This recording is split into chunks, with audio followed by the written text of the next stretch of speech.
আসসালামু আলাইকুম। আমি মোহাম্মদ তৌহিদুল আনিস খান স্বরচিত কবিতা আবৃত্তি করছি।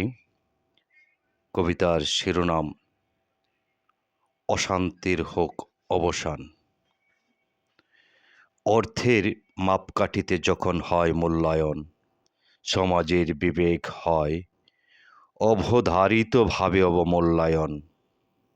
বিত্তবান হলো যেথায় সমাজপতি, জ্ঞানের মর্যাদা সেথায় হবে ক্ষতি।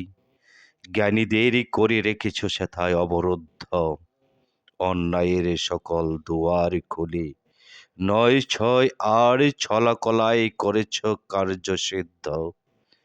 ভালো মানুষ আজ পালিয়ে বেড়ায় সম্মান হারানোর ভয়ে, নষ্ট মানুষগুলো এক হলো সমাজে গেল ক্ষয়ে।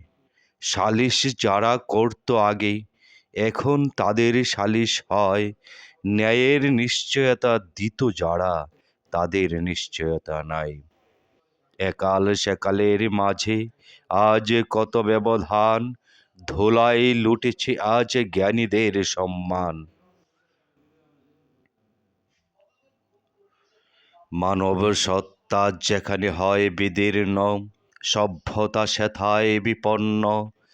কাকের ঘরে কাক হবে কোকিল কভু নয়, সভ্যতা ধ্বংস হবে মনে জাগে ভয়। আবার আসো দেশে প্রেমিক খাঁটি মুসলমান, শান্তি আবার আসুক ফিরে অশান্তির হোক অবসান। ধন্যবাদ।